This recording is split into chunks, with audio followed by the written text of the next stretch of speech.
जय हिंद दोस्तों, आप सभी का स्वागत है अपने YouTube चैनल भावी शिक्षक मंच में। जैसा कि आप सभी लोग जानते हैं, हमारी एनसीईआरटी सीरीज चल रही है और इसमें जो है आपका अभी क्लास 6 की हिस्ट्री चल रही है। आपके जो है टोटल जो है हमारे कितने चैप्टर्स हो गए कंप्लीट? 11 चैप्टर्स हम लोगों के कंप्लीट हो चुके हैं। आज जो है क्लास 6 की हिस्ट्री का लास्ट चैप्टर है, यानी कि चैप्टर नंबर 12। इसके बाद जो है आपका प्रैक्टिस सेट आएंगे, 2 प्रैक्टिस सेट आएंगे आपके 2। कौन कौन से 5th नंबर का आएगा और 6th नंबर का आएगा। और इसमें जो है आपसे जो है क्वेश्चंस पूछे जाएंगे चैप्टर नंबर 9, 10, 11 और 12 चैप्टर में से आपके मिक्स क्वेश्चंस रहेंगे। अब मैं ना आप लोगों के लिए प्लेलिस्ट बना रही हूँ, अलग से प्लेलिस्ट, ताकि आपको ना ढूंढने में इजी रहे। ऐसे सारे मिक्स हो जाते हैं, इस वजह से प्लेलिस्ट जो है आपका होगा क्लास 6th हिस्ट्री नाम से होगा आप लोगों का। इसमें जो है आप लोगों के कॉन्सेप्ट करवाए जाएंगे और जो है दूसरा आपका क्लास 6 हिस्ट्री प्रैक्टिस सेट होगा, क्लास 6 हिस्ट्री प्रैक्टिस सेट, जिसमें आपके क्वेश्चंस होंगे। तो ये 2 प्लेलिस्ट आप लोगों की है अभी, पहली ये और दूसरी वाली ये आप लोगों को मिल जाएगी। आप जो है चैनल पे जाके उसके बाद जो है प्लेलिस्ट वाले ऑप्शन पे जाएंगे तो आपको ये प्रॉपर मिल जाएगा और आपको ना सीक्वेंस में मिल जाएगी, तो आपको और इजी रहेगा, आपको अच्छे से जो है आपकी प्रिपरेशन हो पाएगी। तो चलिए दोस्तों, बिना किसी देरी के हम लोग स्टार्ट करते हैं अपनी क्लास को। आज है हमारा चैप्टर नंबर 12, इमारतें, चित्र और किताबें। इसमें हम किताबों के बारे में पढ़ेंगे, जो चित्र वगैरह बनाए गए थे उस समय पे उनके बारे में पढ़ेंगे, और इमारतें जो थी उनके बारे में हम इसमें पढ़ेंगे। अगर आप लोगों को जो है मेरी वीडियो अच्छी लग रही हो, कंटेंट आप लोगों को समझ में आ रहा हो, या फिर आपको जो है एमसीक्यूज अच्छे लग रहे हो, या आपके लिए थोड़ा बहुत भी हेल्पफुल रहा हो, तो आप लोग ना चैनल को लाइक, सब्सक्राइब एंड शेयर करना बिल्कुल ना भूले, और साथ ही साथ बेल आइकन दबा दीजिएगा ताकि आपको नेक्स्ट वीडियो की जो है नोटिफिकेशन मिल जाए।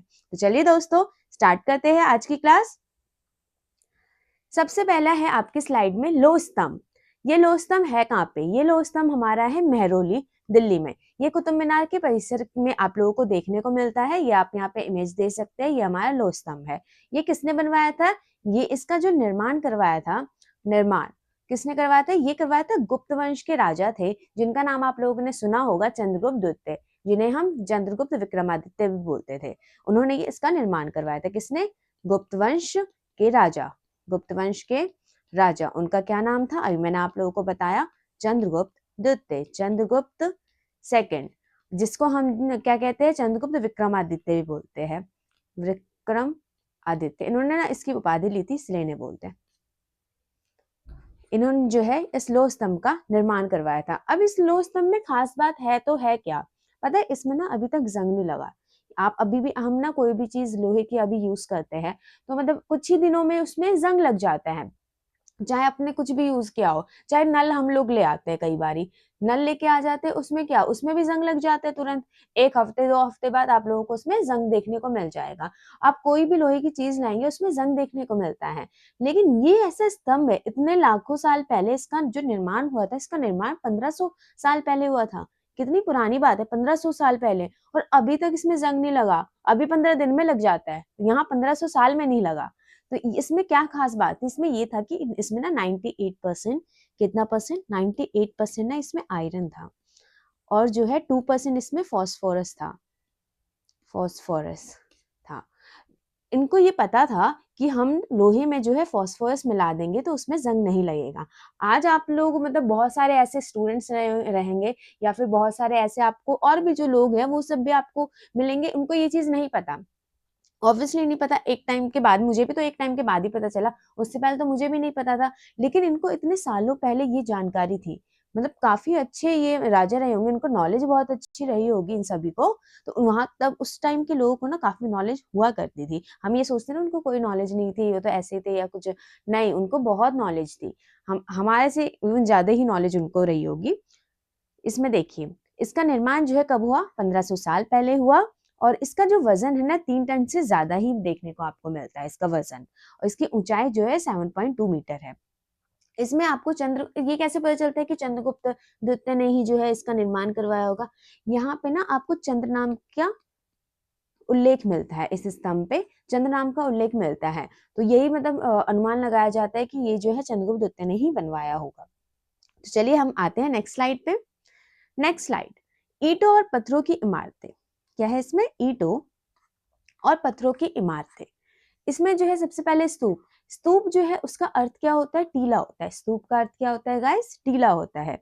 स्तूप का अर्थ टीला पूछ लिया जाता है, आपको याद रखना है। स्तूप जो है आपको बड़े भी दिखेंगे, आपको छोटे भी दिखेंगे, अलग अलग आकार के भी दिखेंगे, एक ही शेप के नहीं दिखेंगे, डिफरेंट शेप के दिखेंगे, अलग अलग आकार के स्तूप आपको देखने को मिलते हैं। स्तूप का अर्थ होता है टीला। प्राय सभी स्तूपों के भीतर जो है एक छोटा सा डिब्बा होता था। ये एक छोटा सा डिब्बा होता था जिसे जो है धातु मंजूषा कहा जाता था। क्या बोलते थे? धातु मंजूषा। ये छोटे डब्बे में होता क्या था? गौतम बुद्ध के बारे में आप लोग जानते होंगे, जिन्होंने जो है, जिनका बचपन का नाम जो है क्या था? सिद्धार्थ था। इनका बचपन का नाम सिद्धार्थ था। मैंने आप लोगों को बहुत बारी बताया हुआ है, आपको याद हो गया होगा अभी तक तो। गौतम बुद्ध का नाम क्या था? सिद्धार्थ था। ये जो है किनके प्रवर्तक थे? ये बौद्ध धर्म के प्रवर्तक आपको देखने को मिलते हैं। तो इनसे रिलेटेड या फिर इनके जो अनुयायी थे, जो इनको फॉलो करते थे, वो लोग, अनुयायियों की जो है इसमें शरीर के अवशेष आपको इसमें देखने को मिलते हैं। किसमें? इस डिब्बे में। किसमें? डिब्बे में। ये बॉक्स है, इसके अंदर जो है अवशेष आपको इन लोगों के देखने को मिलते हैं। जैसे दांत हो गया, हड्डियां हो गई या राख हो गई, ये सब आपको देखने को इसमें मिलेगा। या फिर कोई चीज, जो कोई कई कीमती पत्थर हो जाते हैं वो, या इनसे रिलेटेड कोई भी चीज जो है वो यहाँ पे किसमें देखने को मिलती है? इस डब्बे में देखने को मिलती है। और इस डब्बे को किसके भीतर रखा जाता है? इस डब्बे को जो है स्तूप के भीतर रखा जाता है। अब इसको क्या बोला जाता है? धातु मंजूषा। आप लोगों को धातु मंजूषा अच्छे से समझ आ गया होगा। अब इसमें हम पढ़ते हैं, प्रारंभिक स्तूप धातु मंजूषा के ऊपर रखा मिट्टी का टीला होता था। स्टार्टिंग में जो है धातु मंजूषा के ऊपर जो है ना रखा जाता था, क्या? एक स्तूप रखा जाता था, ऐसे धातु मंजूषा इसके ऊपर ऐसे स्तूप रखा जाता था। तो ये ना मिट्टी का होता था। किसका होता था? जैसे कि ये देखिए, ये धातु मंजूषा, इसके ऊपर एक टीला रख दिया, ऐसे स्तूप रख दिया। ये पहले मिट्टी का था। किसका? मिट्टी का। इसके बाद में जो है टीले को ईंटों से ढक दिया गया। अब ये वाला जो टीला ना, इसकी को ना ईंटों से ढक दिया। पहले मिट्टी था, उसके बाद ईंट का यूज होने लगा जैसे जैसे डेवलपमेंट होती गई। उसके बाद जो है इसमें क्या, बाद के काल में जो है गुंबदनुमा ढांचे को तराशते हुए पत्थरों से ढक दिया गया। बाद में पत्थर से ढका गया। किससे? पत्थर से बाद में ढक दिया गया। जो मतलब तराशे हुए पत्थरों से ढका हुआ है, ऐसे ऐसे किसी पत्थर से नहीं ढका, प्रॉपर जो अच्छे पत्थर थे उनसे ढका जाता था। तो पहले मिट्टी से, उसके बाद ईंट, उसके बाद पत्थर। प्राय स्तूपों के चारों ओर जो है परिक्रमा करने के लिए एक वृत्ताकार पथ बना दिया था। वृत्ताकार जो है सर्कुलर को कहते हैं हम। सर्कुलर को जो है हम क्या कहते हैं? सर्कुलर को जो है हम क्या कहते हैं गाइस? वृत्ताकार, इसी को कहते हैं। जैसे कि आप मंदिर की ये कोई मंदिर है फॉर एग्जांपल, इसकी परिक्रमा करने के लिए ऐसे बना होता है ना, यहाँ पे व्यक्ति या फिर ऐसे ऐसे ऐसे ऐसे पूरा पूरा पूरा पूरा घूमता है। तो वैसे ही ना स्तूप की भी परिक्रमा करने के लिए था। क्या था? इसको हम बोलते थे प्रदक्षिणा पथ। इसको कहते थे प्रदक्षिणा पथ। और इस रास्ते को जो है किससे घेरा जाता था? इसको जो है रेलिंग से घेरा जाता था। ये जो रास्ता है ना, इसको रेलिंग से प्रॉपर वे में घेरा जाता था। इस रेलिंग में जो है आपको प्रवेश द्वार देखने को मिलते हैं। इससे पहली बात तो वेदिका बोलते हैं, इस रेलिंग को क्या बोलेंगे? वेदिका बोलेंगे। और इसमें जो है प्रवेश द्वार बने होते थे। सबसे पहले ये रहा स्तूप। स्तूप को पहले मिट्टी से, उसके बाद ईंट से, उसके बाद पत्थर से बनाया गया। अब इस स्तूप को बना दिया भाई, अब प्रॉपर पत्थर वत्थर से बन गया ये। अब इसके लिए ना एक सर्कुलर फॉर्म में जो है वो बना दिया गया। क्या बनाया गया गाइस? इसमें सर्कुलर फॉर्म में जो है प्रदक्षिणा पथ बनाया गया, जिसे हम वो बोलते हैं, जिसे परिक्रमा करने के लिए बनाया गया। क्या बनाया गया? प्रदक्षिणा पथ। अब इस पथ को ना रेली से ऐसे कवर कर दिया गया, रेली से, या इसको रेली को बोला गया वेदिका। वेदिका। इसके बाद जो है यहीं पे जो है आपको प्रवेश द्वार देखने को मिलते हैं, बड़े बड़े गेट देखने को मिलते हैं। आप लोग जानते हैं कि जैसे हम मंदिर में जाते हैं तो वहां पे आपको प्रवेश द्वार मिलता है, जहां से आप एंट्री करते हैं वहां से प्रवेश द्वार मिलते हैं। आपको फिर रेली मिलती है, जो हम परिक्रमा करते हैं उसके लिए रेलिंग भी जो है प्रॉपर घेरे जाते हैं। तो वैसे ही ये भी स्तूप का भी जो है ढांचा वैसा ही था। आते हैं नेक्स्ट स्लाइड पे। उस समय ना कुछ आरंभिक मंदिर भी बने, जो मतलब इसमें जो है किन भगवान की पूजा की जाती थी? विष्णु भगवान, शिव, विष्णु भगवान, शिव, पार्वती, इन सब की जो है इसमें क्या की जाती थी? पूजा की जाती थी।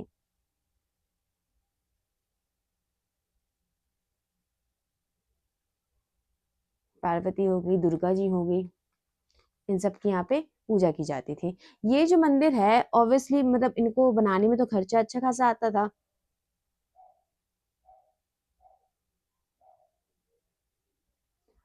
इसमें खर्चा आता था। उसके बाद जो है आप देख सकते हैं कि इसको बहुत अच्छे तरीके से बनाया गया।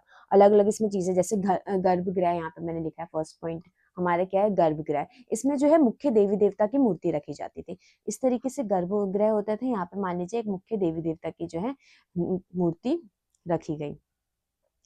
इसके ठीक ऊपर ना आपको शिखर देखने को मिलता है। बहुत ऊंचाई पे होता था। इस तरीके से वहाँ पे आपको फ्लैग भी देखने को मिलता है। ऐसे जो है ये शिखर आपको देखने को मिला। ये क्या हो गया आपका शिखर। ये अंदर वाला हो गया गर्भगृह। यहाँ छोटे-छोटे आपको मिलेंगे इस तरीके से। यहाँ पे लोग जो है मतलब यहाँ पे आते जब एंट्री करते हैं हम मंदिर में, तो यहाँ पे लोग जो है ठहरते हैं, थोड़ी देर अपना पूरा प्रॉपर पूजा की थाली वगैरह सब कुछ रेडी करते हैं। तो इसे बोला गया मंडप। क्या बोला गया? मंडप। मैं आप लोग को यहाँ अच्छे से इमेज बना के दिखाती हूँ। ये हो गया आपका गर्भगृह। यहाँ पे आपको मूर्ति देखने को मिलती है। विष्णु, शिव, दुर्गा तीनों की मूर्ति बना दी मैंने। ठीक ऐसे ऊपर ऊंचा करके ऐसे यहाँ जो है शिखर आप लोगों को देखने को मिलता है। ये क्या है? शिखर। शिखर। यहाँ आपको छोटे-छोटे इस तरीके से जहाँ पे लोग जो है ये सभागार टाइप का होता था। क्या होता था? ये सभागार होता था। यहाँ पे लोग जो है अपना चीज़ें रेडी करते हैं। यहाँ पे एक मनुष्य आ रहा है मान लीजिए पूजा करने के लिए, तो ये ऐसे यहाँ पे एंटर करेगा, फिर यहाँ पे एंटर करेगा। उसके बाद जो है यहाँ पे उसके बाद गर्भगृह में जो है गर्भगृह में वैसे सबको जाने की अनुमति नहीं थी। जो पंडित होते थे वही प्रॉपर वहाँ पे पूजा पाठ करते थे और ये भी जो है वहाँ पे जाके दर्शन कर सकते थे हम लोग भी। तो ये जो है आप लोगों का ये क्या हो गया गाइस? ये हो गया मंडप। इनको बोला गया मंडप। यही जो है यही होते हैं सभागार। क्या होते हैं ये? सभागार। आपको ये समझ में आ गया होगा। शिखर जो है ये टॉप इसके से सीधा जो है गर्भगृह के ऊपर होता है। ये एकदम स्ट्रेट ऊपर की तरफ जो है शिखर होता है। और मंडप आप लोगों को समझ आ गया जहाँ पे ये लोग ठहर रहे हैं, जो सभागार जो है वो मंडप हो गया। शिखर आ गया गर्भगृह। गर्भगृह वही होते हैं जहाँ पे मूर्तियां होती है। और जो आप कहीं किसी भी मंदिर में आप गए होंगे तो प्रॉपर बीच में जाके ना आपको एक मूर्ति देखने को मिलेगी जो काफी भव्य तरीके से उसे सजाया होगा। बहुत अच्छा जो है उसे मतलब बनाया होगा। वहां पे जो है सब जाके मत्था टेकते हैं। ऐसे वो प्रॉपर वे में बनाते हैं। तो वही हमारा गर्भगृह होता है। हर मंदिर में आपको गर्भगृह देखने को मिलेगा। शिखर भी आप लोगों को देखने को मिलेगा जिसके ऊपर जो है फ्लैग भी लगा होता है। ठीक ना, वो गर्भगृह के ऊपर ही होता है शिखर। जैसे कि मैंने यहाँ आपको बताया गर्भगृह के ठीक ऊपर है। तो बहुत सारे आरंभिक मंदिरों का जो है उस समय पे निर्माण हुआ। आप लोगों को यहाँ पे मैंने 2 इमेजेस लगा रखे हैं। ये कौन कौन सा मंदिर है? ये महाबलीपुरम का मंदिर है जो कि हमारे तमिलनाडु में पड़ता है। महाबलीपुरम ये मंदिर आपको दिख रहा है। महाबलीपुरम का ये मंदिर है प्रॉपर। ये आपका जो है ना ये ऐहोल मंदिर है। ऐहोल का मंदिर। ये इमेज जो है एनसीईआरटी में आप लोगों को देखने को मिलती है। तो मैंने यहाँ पे इमेज लगा दी है। नेक्स्ट स्लाइड पे हम गाइस आते हैं स्तूप तथा मंदिर किस तरह बनाए जाते थे। अब स्तूप और मंदिर बनाए कैसे जाते थे? आप लोग जानते हैं कि स्तूप और मंदिर कैसे बनाए जाते होंगे। इसमें जो है धन खर्च अच्छा खासा होता था। धन खर्च, तो ये धन खर्च करता कौन था गाइस?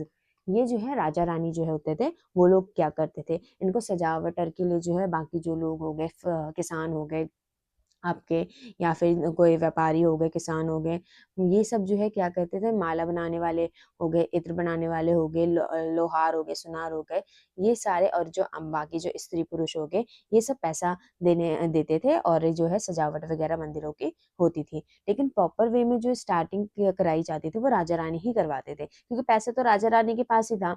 तो अब मंदिर बनाने का तो पैसा वही देंगे, क्योंकि मंदिर बनाने के लिए प्रॉपर जो है पत्थरों को तराशा जाता था। उसके बाद जो है शिल्पकार जो है उसे अच्छे से जो है डेकोरेट वगैरह क्या क्या करते थे। तो उनको पैसा कौन देगा भाई? शिल्पकार ऐसे तो करने आ नहीं जाएंगे, उनको तो पैसा चाहिए ना, उनको तो मजदूरी चाहिए अपनी या जो भी है, उनको वो कौन देगा? वो राजा रानी देते थे। तो राजा रानी द्वारा ये किया जाता था, या फिर कोई धनी व्यक्ति हो गया, वो जो है उसके माध्यम से जो है मंदिरों का निर्माण करवाया जाता था, स्तूपों का निर्माण करवाया जाता था। ये आप लोगों को समझ में आ गया होगा। यहाँ पे ना आपको उड़ीसा का जैन मठ दिखाया गया है। ये क्या है? 2 मंजिला आपको दिख रहा है, 1 मंजिल, 2 मंजिल। और ये जो है प्रवेश द्वार आप लोगों को दिख रहे हैं यहाँ पे, ये ब्लैक वाले। यहाँ पे ना जो जैन भिक्षुक थे, जो जैन भिक्षुक थे, वो यहाँ पे क्या करते थे, वो जो है यहाँ पे ध्यान करते थे। वो अपना मेडिटेशन जो उनका था वो प्रॉपर यहाँ पे क्या करते थे। हम पढ़ लेते हैं। उड़ीसा का जैन मठ एक पहाड़ी को खोदकर 2 मंजिला जो है इमारत को बनाया गया। इमारत को बनाया गया, 2 मंजिल इमारत बनाई गई। ये क्या है, पहाड़ी को खोद के बनाया गया। इतना भव्य जो है, इतना सुंदर बनाया है इन्होंने, पहाड़ी को खोद के बनाया है। कमरों के प्रवेश द्वार को ध्यान में देखो। ये देखो, ये जो है प्रवेश द्वार है। कमरों के प्रवेश द्वार को जो है ध्यान से देखना है आप लोगों को। इनमें जैन भिक्षु रहते और ध्यान करते थे। यहाँ पे जैन भिक्षु जो है वो रहते थे, यहाँ पे प्रॉपर वो अपना ध्यान मगन जो है वो करते थे। ये आप लोगों को क्या देखने को मिल रहा है, ये आपको दिख रहा है कि ये ना कैसे जो है पहाड़ को खोद रहे हैं। कैसे ये क्या कर रहे हैं गाइस, ये जो है गुफाओं को खोदने का कार्य कर रहे हैं। तो ये पूरा इमेज में दिखाया हुआ है आपको। ये जो है इसका जो ये आपको मूर्ति पता है कहाँ से, कहाँ पे है? फिलहाल फिलहाल जो है ये राष्ट्रीय संग्रहालय में जो है नई दिल्ली में मूर्ति का चित्र है। ये मूर्ति जो है, ये मूर्ति का जो चित्र है, ये अभी जो है राष्ट्रीय संग्रहालय में रखा हुआ है। यहाँ पे देखिए कितना अच्छा इन्होंने डिजाइन वे में अच्छे से बनाया हुआ है कि कैसे जो है उस समय पे इस तरीके से जो है चाबुक टाइप का है ये, इससे जो है वो क्या कर रहे हैं, इससे गुफा को खोदने का कार्य कर रहे हैं। नेक्स्ट स्लाइड पे हम आते हैं। चित्रकला। चित्रकला जो है ये बहुत ही ज्यादा इंपॉर्टेंट है। ये देखो इतनी सुंदर चित्रकला बनाई हुई है। ये आप देख सकते हैं कितना प्यारा बनाया है। अभी हम लोग मतलब शायद इतना अच्छा ना बना पाए, इन्होंने कितने अच्छे रंगों का प्रयोग किया है जो अभी तक बने हुए हैं। अभी हम कोई पेंटिंग करेंगे ना, अब मैं 3-4 साल बाद उस पेंटिंग को देखूंगी, इतना वो खराब हो चुका होगा। लेकिन उस टाइम देखिए उतनी टेक्नोलॉजी नहीं थी इन लोगों के पास, लेकिन इनकी पेंटिंग, इनके कलर्स कितने अच्छे से प्रॉपर वे में जो है उभरे हुए दिख रहे हैं। अभी तक ये ऐसे के ऐसे है। ये आप देख सकते हैं, ये कितना प्यारा बनाया हुआ है इन्होंने।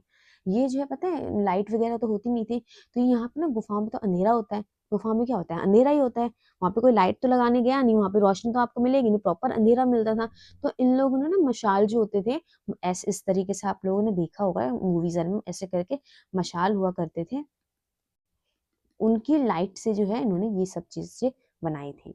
एक बार हम पढ़ लेते हैं। ये अजंता का चित्र आपको, ये अजंता में, ये भी अजंता में आप लोगों को देखने को मिलता है। जहाँ के पहाड़ों में सैकड़ों सालों के दौरान कई गुफाएं खोदी गई। यहाँ के जो है पहाड़ों में क्या किया गया, बहुत सारी गुफाएं खोदी गई। इनमें से ज्यादातर जो है बौद्ध भिक्षुओं के लिए बनाए गए विहार थे। यहाँ पे जो है विहार बनाए गए थे बौद्ध भिक्षुओं के लिए, जहाँ पे वो ठहरते थे, अपना जो है मेडिटेशन वगैरह करते थे। इनमें से कुछ को चित्रों द्वारा सजाया गया था। अब कई जो है वहां पे चित्र वगैरह बनाए गए थे उन विहारों में। गुफाओं के अंदर अंधेरा होने की वजह से अधिकांश चित्र मशालों की रोशनी में बनाए गए थे। मतलब गुफाओं में तो अंधेरा होता है, अब ये कोई गुफा है, यहाँ पे आपको उजाला नहीं देखने को मिलेगा गाइस, यहाँ पे अंधेरा ही, यहाँ पे सूरज की रोशनी नहीं पहुंचती, तो यहाँ पे अंधेरा रहता था। तो अब ये जो है मशालों के माध्यम से जो है यहाँ पे क्या करते थे, चित्र वगैरह बनाया करते थे।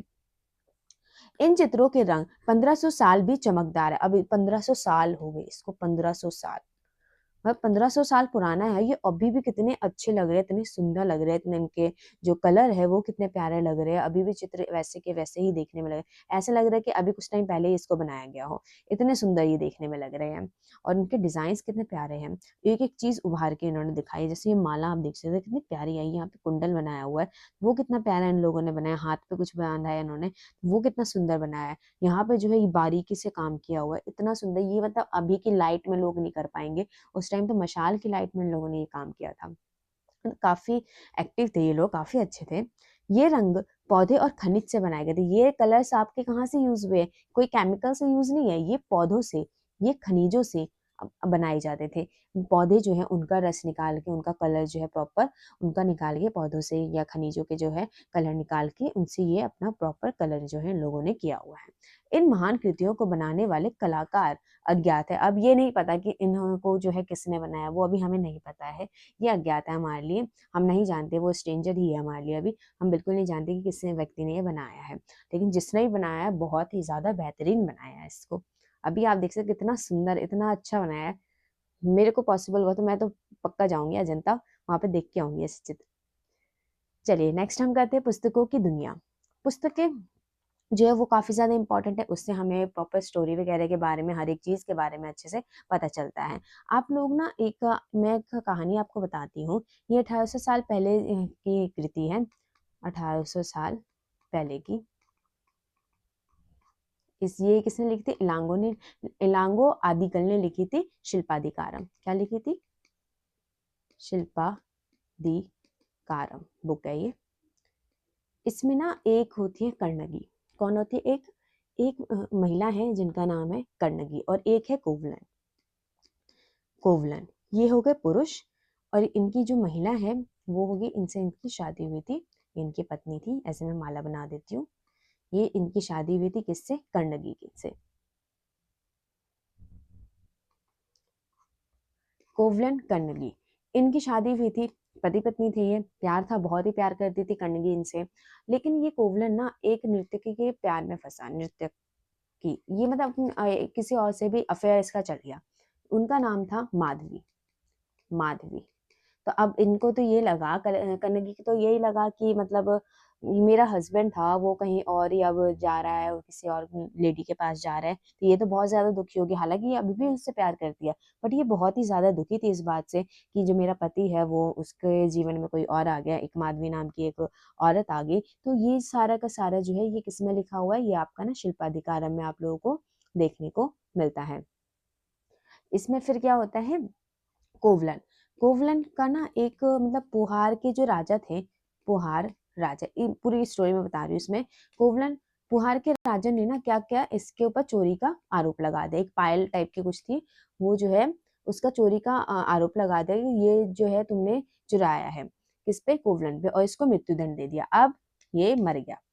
कर्णगी बहुत ही ज्यादा जो है अपसेट हो गई कि मतलब कोवलन को क्यों मारा, क्यों झूठा आरोप उस पर लगा। हालांकि कोवलन ने जो है वो चोरी नहीं किया था, वो उसने कोई चोरी नहीं की थी, ये जो है गलत आरोप था और उसको मृत्युदंड जो है वो गलत दिया गया।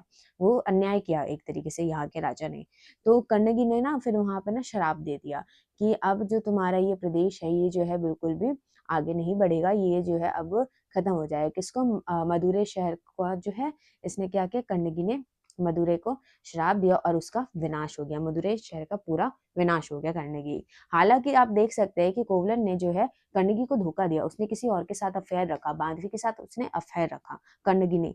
लेकिन फिर भी कर्णगी ने जो है ना उसी का ऑलमोस्ट साथ दिया हमेशा, कि उसके साथ गलत हुआ, कोवलन के साथ उसने चोरी नहीं की थी, उसको फिर भी मृत्यु दंड दिया, मेरे प्रेमी को आप लोगों ने मृत्यु दंड दे दिया। उसके बाद जो है बहुत ही ज्यादा दुखी और हुए। उसके बाद इसने श्राप दिया, किसका? मदुरै के विनाश का इसने श्राप दे दिया। तो ये शिल्पाधिकारम में ये प्रॉपर जो है स्टोरी आप लोगों को देखने को मिलती है, बहुत ही अच्छी है ये पुस्तक जो है किसने लिखी थी? इलांगो आदिगल ने लिखी थी। ये आपको नाम याद रखना है, शिल्पाधिकारम पुस्तक किसने लिखी थी? इलांगो आदिगल।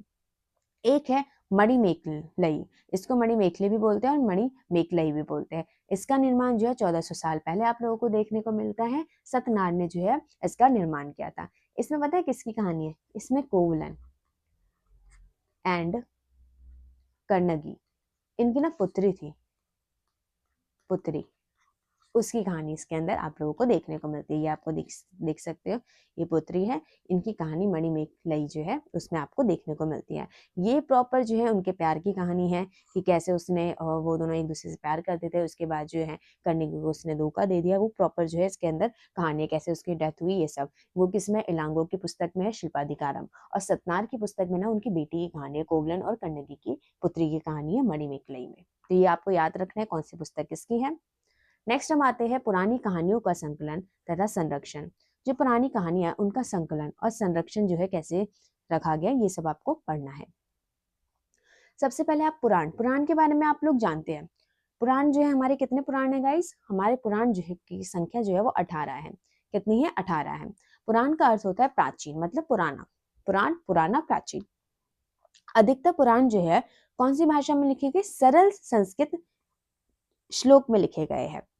मैक्सिमम जो पुराण आपको देखने को मिलेगा वो संस्कृत में देखने को मिलेगा, लेकिन उसमें भी सरल संस्कृत जो होती थी ना उसमें देखने को मिलते हैं उसके श्लोक। क्यों? क्योंकि जो आम लोग थे वो इसको पढ़ सके, आम लोग पढ़ सके।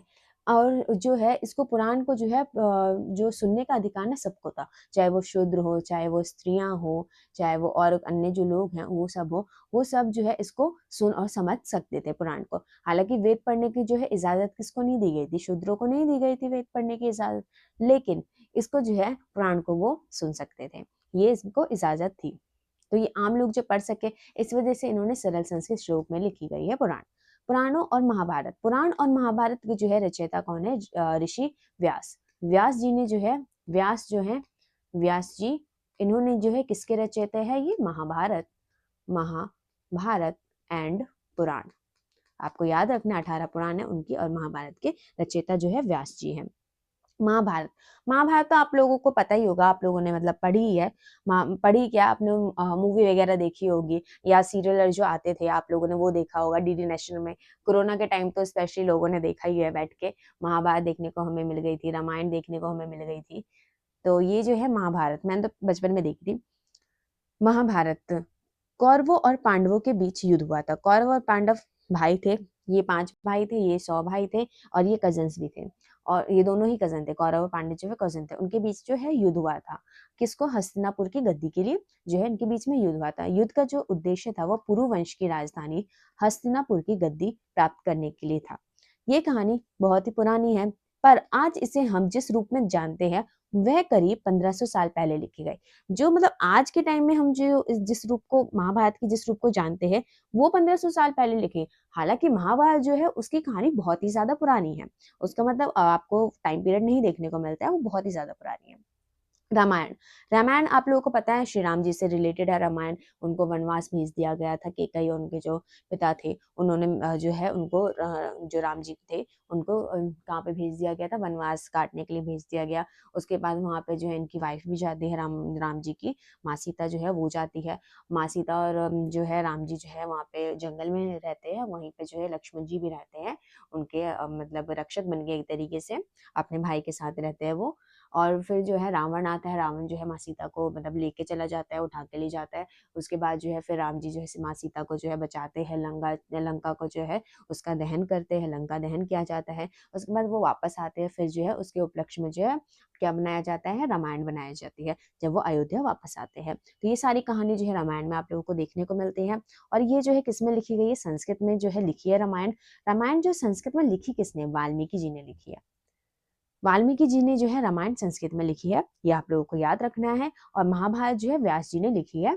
और पुराण भी जो है वो भी व्यास जी ने लिखी है, याद रखना है आपको। नेक्स्ट स्लाइड में हम आते हैं, आम लोगों द्वारा कही जाने वाली कहानियां। अब आप लोग ये बताइए मुझे, क्या आम लोग कहानियां नहीं लिखते होंगे?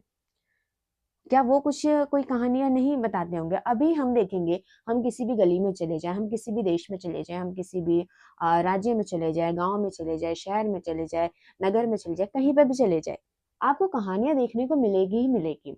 चाहे वो आम लोगों की कहानियां हो, चाहे वो अमीरों की हो, चाहे वो गरीबों की हो, चाहे वो जो है ऊंची जात की हो, नीची जात की हो, मतलब जो जिनकी भी हो, कहानियां आपको हमेशा देखने को मिलती ही मिलती हैं। कुछ कहानियां जो सत्य भी सच होती है, कुछ कहानियां तो ऐसे मनगढ़ंत जो है वो होती है। तो क्या आम लोग उस टाइम पे नहीं लिखा, उनकी कहानियां नहीं होगी? उनकी भी कहानियां थी। वो जो है आप लोगों को जातक में देखने को मिलेगी। और आपको पंचतंत्र जो है उसमें आप लोगों को आम लोगों की कहानियां देखने को मिलती है। हम पढ़ते हैं एक बार, आम लोग भी कहानियां कहते थे। आम लोग भी ऑब्वियसली, आम लोग क्यों नहीं कहेंगे भी कहानियां, उनकी भी तो कुछ ना कुछ कहानी रही होगी, चाहे वो जैसी भी रही हो बट कहानी तो रही होगी। कविताएं और गीतों की रचना करते थे, कविता और गीतों की रचना करते थे।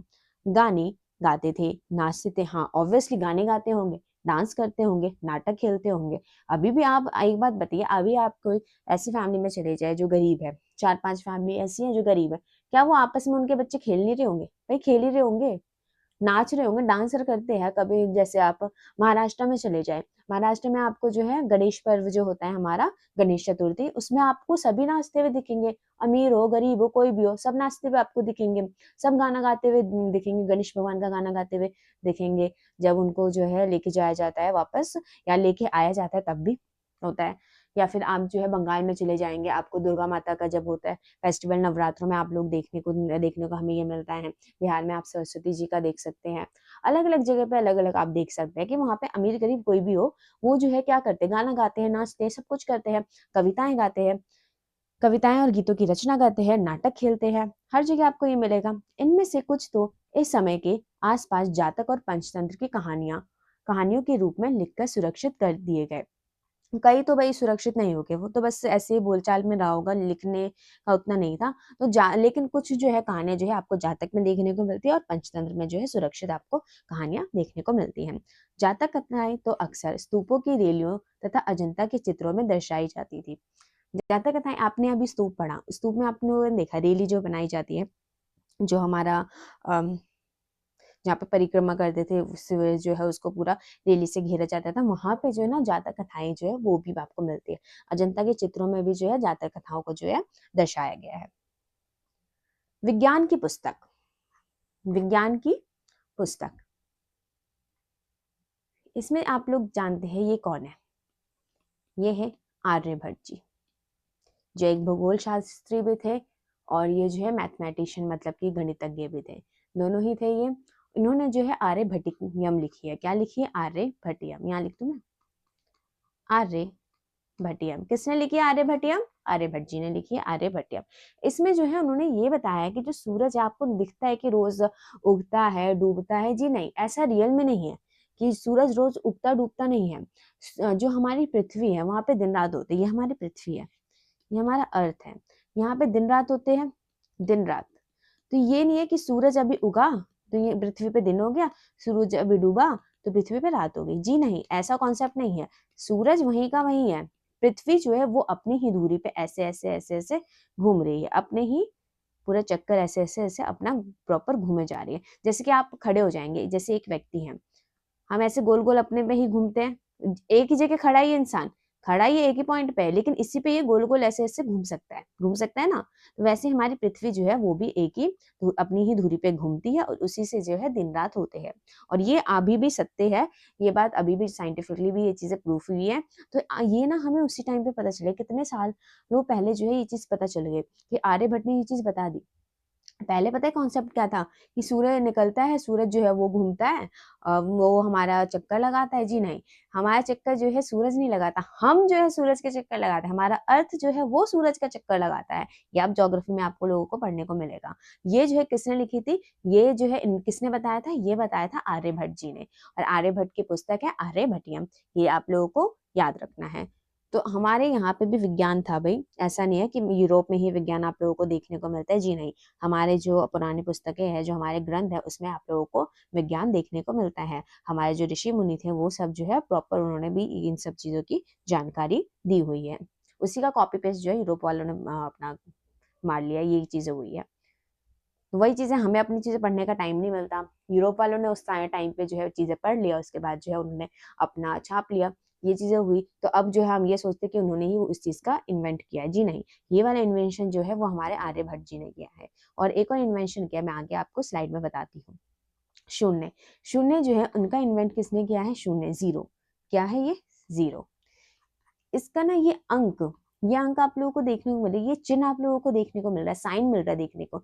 ये साइन किसने दिया था? ये आर्यभट्ट जी ने ही दिया था। ये क्या थे? ये मैथमेटिशियन थे और एस्ट्रोनॉमर भी थे, आर्यभट्ट जी। ये जो है आप लोगों ने पीछे देखा, ज्योग्राफी के बारे में इन लोगों ने थोड़ा बता दिया, आर्यभट्ट जी ने बता दिया, मैथमेटिशियन भी थे ये, इन्होंने जीरो का जो है वो आविष्कार किया इन्होंने। अंकों का प्रयोग जो है पहले से होता रहा, अंक तो पहले से यूज हो रहे थे, 1 2 3 4 5 6, ये इनका यूज जो है पहले से हो रहा था। पर अब भारत के गणितज्ञों ने शून्य के लिए एक नए चिन्ह का आविष्कार किया। शून्य के लिए इन्होंने जो है ये इसका आविष्कार किया, भारतीयों ने, आर्यभट्ट जी ने किया था। गिनती की यह पद्धति अरबों द्वारा अपनाई गई। ये जो पद्धति है 0 1 2 3 4, ये पद्धति किसने अपनाई? पहले ये अरब वालों ने अपनाई, याद रखना आप लोगों को, अरब वालों ने पहले ये अपनाया, उसके बाद जो है ये यूरोप में फैला है, बाद में यूरोप में फैला, फ्रांस वगैरह जो हो गए यूरोप में, इंग्लैंड फ्रांस ये सारे जो है यूरोप के कंट्रीज होते हैं, तो यहाँ पे बाद में फैला, पहले अरब वाले ने अपनाया, उसके बाद यूरोप वालों ने, पहले इंडिया में, फिर अरब, फिर यूरोप। याद रखना आपको, ये सीक्वेंस याद रखना। कई बार ना स्टेटमेंट में ये बोल दिया जाता है कि अरब ये यूरोप द्वारा पहले अपनाई गई, उसके बाद जो है अरब में फैली, जी वो गलत हो जाएगा। पहले जो है आपका क्या होगा, अरब द्वारा अपनाई गई, उसके बाद जो है वो यूरोप में फैल गई। आज भी ये पूरी दुनिया में प्रयोग की जाती है। ऑब्वियसली अभी भी हम जीरो का यूज तो करते ही है। तो वही चीज बताई गई। आर्यभट्ट ने क्या क्या किया है? आर्यभट्ट ने आर्यभट्टियम लिखी है, आर्यभट्टियम, जिसमें जो है उन्होंने बोला है कि जो पृथ्वी अपनी धुरी पे ही घूमती है और जो है सूरज जो है वो जो है डूबता नहीं है, वो उगता नहीं है, बल्कि जो हमारा अर्थ है वो जो है सूर्य की परिक्रमा करता है। ये किसने बताया? आर्यभट्ट ने बोला है। और शून्य की खोज भी जो है वो किसने की? शून्य जो सिग्नेचर साइन है, शून्य का जो हमारा चिन्ह है, उसकी खोज जो है किसने की है? आर्यभट्ट जी ने की है। नेक्स्ट स्लाइड पे हम आते हैं। 1900 साल पहले, 1900 साल पहले ना, ये पेपर है, आप देख सकते हैं, ये पेपर है, क्या है ये? कागज, कागज, इसका आविष्कार हुआ था 1900 साल पहले। किसने किया था इन्वेंट? इसका इन्वेंट किया था काई लुन ने। किसने? Cai Lun. आपको नाम से पता चल रहा होगा, ये काई लुन जो है वो चाइना का है। काई लुन ने जो है कागज का जो है आविष्कार किया 1900 साल पहले। कब किया गाइस? 1900 साल पहले चीनी व्यक्ति काई लुन क्या क्या इन्वेंट किया? पेपर का। ये आपको इमेज देखने को मिल रही है। ये आपको इमेज से ही पता चल रही है कि कहाँ के? चाइना के हैं। कहाँ के हैं? चाइना। सी से चाइना, सी से काइलून, याद रहेगा आप लोगों को। चाइना के है काइलून, कागज का इन्होंने जो है इन्वेंट किया था 1900 साल पहले। ये आपको कुछ महत्वपूर्ण तिथियां मैंने अलग से दे दी है। ये जो एनसीईआरटी में भी थी, तो मैंने आप लोगों को यहाँ बताने के लिए दे दी है। तो आप लोगों को ये देखना है कि स्तूप का जो निर्माण की शुरुआत हुई थी वो 2300 साल पहले से शुरू हो गया था स्तूप का निर्माण। 2000 साल पहले जो अमरावती, 2000 साल पहले कालिदास, 1600 साल पहले। कालिदास कब थे? 1600 साल पहले। कालिदास 1600 साल पहले। लौह स्तंभ, भीतरगांव का मंदिर, अजंता की चित्रकारी, आर्यभट्ट। 1500 साल पहले आप लोगों को ये देखने को मिलता है। दुर्गा मंदिर 1400 साल पहले। ये इंपॉर्टेंट डेट थी, आप लोगों को ये याद रखनी है। तो आप सभी का बहुत बहुत धन्यवाद दोस्तों। अगर आपको जो है वीडियो अच्छी लग रही हो तो आप लाइक, सब्सक्राइब और बेल आइकन दबाना ना भूलें, और साथ ही साथ आप लोग जो है शेयर कीजिएगा वीडियो को ज़्यादा से ज़्यादा, ताकि बाकी लोग जो है वो भी इस चीज़ का फ़ायदा उठा सके, वो भी अच्छे से पढ़े, अपना प्रैक्टिस अच्छे से करे, अपने कॉन्सेप्ट जो है वो अच्छे से समझे। तो हमारा जो है आज 12th चैप्टर कंप्लीट हो गया। हमारी हिस्ट्री कंप्लीट हो चुकी है गाइस। हिस्ट्री क्लास 6 की, क्लास 6 कंप्लीट। अब जो है आपका कलर परसों यानी कि फ्राइडे एंड सैटरडे को आप लोगों का क्या होगा? प्रैक्टिस सेट आएगा 2। प्रैक्टिस सेट 2 आ जाएंगे आप लोगों के टोटल इसमें। उसके बाद जो है हम क्या स्टार्ट करेंगे? स्टार्ट करेंगे ज्योग्राफी मंडे से। ज्योग्राफी क्लास 6 की आप लोगों को ध्यान में रखना है अच्छे से, और अच्छे से अपना अच्छे प्रैक्टिस करनी है। आप लोग जो है प्रैक्टिस सेट के सारे क्वेश्चन अच्छे से कीजिएगा। हालांकि मैंने कॉन्सेप्ट आपको समझा दिया, तो आपका प्रैक्टिस सेट तो आराम से उसके क्वेश्चंस जो है सॉल्व हो जाएंगे। और इसके बाद जो है मैं आपका साथ साथ जो है एंशिएंट हिस्ट्री के कुछ क्वेश्चंस बीच बीच में लाया करूंगी। उसकी भी मैं प्लेलिस्ट अलग से बना देती हूँ, और इनकी तो मैंने अलग बना दी है। क्लास 6 की हिस्ट्री की प्लेलिस्ट आपको देखने को मिल जाएगी, और जो क्लास 6 के हिस्ट्री के प्रैक्टिस सेट है वो भी आप लोगों को प्लेलिस्ट में देखने को मिल जाएगी, जिससे आपको आसानी होती है ना ढूंढने में। अब इधर आप जो है पूरा चैनल पे जाएंगे, ऊपर नीचे ऐसे ढूंढेंगे तो उससे प्रॉब्लम होती है। प्लेलिस्ट में आप डायरेक्ट जाएंगे तो आपको जो है कॉन्सेप्ट डायरेक्ट आपको मिल जाएंगे, सीक्वेंस में आपको मिल जाएंगे। प्रैक्टिस सेट जो है वो भी आपको सीक्वेंस में उसके बाद मिल जाएंगे, और एंशिएंट हिस्ट्री के जो है मैं वो भी आप लोगों के लिए लेके आऊंगी, और क्वेश्चंस लेके आऊंगी। रील्स के माध्यम से मैं आपको कुछ कुछ चीज़ें समझाया करूंगी, जो मतलब हो चुके हैं ना वही मैं रील्स में डाला करूंगी, ताकि जो है आपकी बार बार प्रैक्टिस हो। कुछ चीज़ें हम भूल जाते हैं तो वो आप जो है उसमें ना भूले। और जो है अब हम ज्योग्राफी को स्टार्ट करेंगे मंडे से। अब ये फ्राइडे और सैटरडे को जो है आप लोगों का प्रैक्टिस सेट आएगा, तो उसे आप जो है अच्छे से कीजिएगा। साथ ही साथ जो है मुझे अपने स्कोर बता दीजिएगा कि आप लोगों ने कितने स्कोर किए। और अगर आपको मेरी वीडियो अच्छी लग रही हो, मेरे कंटेंट जो है वो आप लोगों को समझ में आ रहे हो, या क्वेश्चंस जो है वो आपको अच्छे लग रहे हो, या आपका कोई डाउट हो, तो आप मुझे कमेंट बॉक्स में बता सकते हैं। और अगर आपको पसंद आ रहा हो तो आप जो है, और या फिर आपके लिए जो है हेल्पफुल रहा हो, किसी भी चीज़ में हेल्पफुल रहा होगा, क्योंकि ये जो है हर एक जो है आपके एग्जाम में पूछे जाते हैं। एनसीईआरटी से ही क्वेश्चंस आप लोगों को देखने को मिलते हैं। तो आप लोग जो है चैनल को लाइक एंड सब्सक्राइब करना प्लीज़ ना भूलें। आप ध्यान में रखिएगा लाइक और सब्सक्राइब करना। मैं बीच में वीडियो के बीच में कभी भी ये बात नहीं बोलती लाइक सब्सक्राइब की, क्योंकि मुझे नहीं चाहिए कि आप जो है डिस्टर्ब हो बीच में। इस वजह से मैं लास्ट में आप लोगों को ये चीज़ बोलती हूँ। तो आप लोग जो है याद रखिएगा लाइक और सब्सक्राइब करने का। तो चलिए, और बेल आइकन दबा दीजिएगा, और साथ ही साथ शेयर कीजिएगा। तो चलिए दोस्तों, मिलते हैं नेक्स्ट वीडियो में। जय हिंद।